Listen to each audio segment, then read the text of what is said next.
ভবানীপুর থেকে আমরা হারাবো মমতা বন্দ্যোপাধ্যায়কে।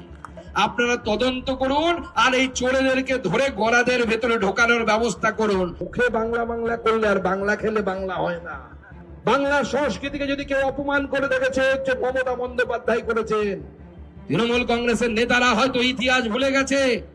এক সময় ইন্দিরা গান্ধী এই ভারতবর্ষের দুর্দান্ত প্রতাপ নেত্রী ছিলেন, তার সামনে দাঁড়ানোর কারো ক্ষমতা ছিল না। পত্রবর্তী মহারাজ বলে সেই সময় একজন সন্ন্যাসী ছিলেন, তিনি দিল্লিতে গো হত্যা বন্ধের প্রতিবাদে আন্দোলন করেছিলেন। ইন্দিরা গান্ধী সেদিন গুলি চালিয়েছিল, সাধু সন্ন্যাসীদের উপরে লাঠিচার্জ করিয়েছিল। আমাদের সন্ন্যাসীরা বলেছিলেন ইন্দিরা গান্ধীর পতন আসন্ন, অন্যরা সবাই হেসেছিল, কংগ্রেস হেসেছিল, বলেছিল ইন্দিরা গান্ধীকে হারানো সম্ভব নয়। কিন্তু আমাদের সাধু সন্ন্যাসীদের কথা মিথ্যে হতে পারে না। ইন্দিরা গান্ধী শুধু হেরেছিলেন নয়, জেলে গিয়েছিলেন। তৃণমূল কংগ্রেসও হারবে, মমতা বন্দ্যোপাধ্যায় হারবে। ভবানীপুর থেকে আমরা হারাবো মমতা বন্দ্যোপাধ্যায়কে। সমস্ত এফআইআর গুলো দাও আর ইডির কাছে চিঠি লিখুন সবাই, যেখানে ফিনান্সিয়াল ফ্রড হয়েছে আপনারা তদন্ত করুন আর এই চোরেদেরকে ধরে গড়াদের ভেতরে ঢোকানোর ব্যবস্থা করুন।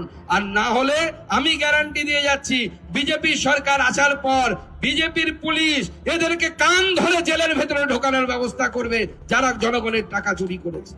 আমার বড় হলেও প্রাথমিক শিক্ষা বাংলায় নিয়েছে, তারপরে হাই স্কুলে যখন গেছে ইংরেজি মিডিয়ামে গেছে। মুখে বাংলা বাংলা করলে আর বাংলা খেলে বাংলা হয় না।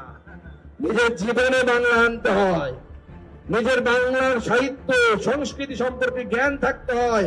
বাংলার মুখ্যমন্ত্রী করুন এর আগে বলেনি প্রধানমন্ত্রীকে হোদল কুতকুত দড়ি দিয়ে বাঁধবো। বাংলার সংস্কৃতিকে যদি কেউ অপমান করে দেখেছে হচ্ছে মমতা বন্দ্যোপাধ্যায় করেছেন। বাংলার নদী, বালি, ইট, সিমেন্ট সব চুরি হয়ে গেছে। এবার শুধু এই দেশ, এই মাটিটা চুরি হওয়া বাকি আছে তৃণমূলের হাত থেকে বাঁচাবার জন্য। কি বাঁচাবেন না বাংলাদেশ হতে দেবেন? কি বাঁচাবেন না বাংলাদেশ হতে দেবেন? এই বাংলাকে বাঁচাবেন। আর তৃণমূলের রামেন্দ্রর মতো লোকেরা যদি আসে হাত কাটতে কি করবেন? আলতো করে আদর করে একটু মেকআপ করে বাড়ি পাঠিয়ে দেবেন। আর এবার ভোটের সময় রেডি হয়ে থাকতে বলুন, রামেন্দুকে আমরা হারিয়ে বিজেপির বিধায়ক আমরা তারকেশ্বর থেকে বের করব, সেই প্রতিজ্ঞা আজকে আমরা এখানে নিয়ে গেলাম।